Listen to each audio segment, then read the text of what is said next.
Aleyküm ve rahmetullahi ve berekatuhu.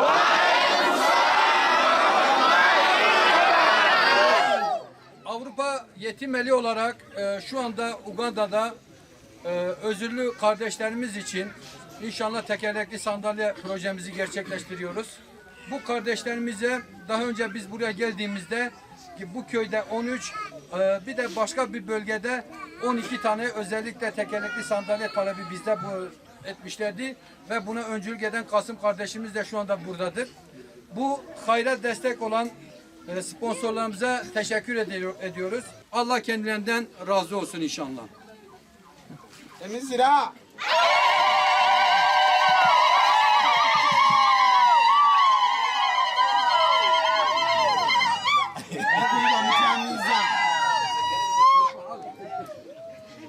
Okay, good, good.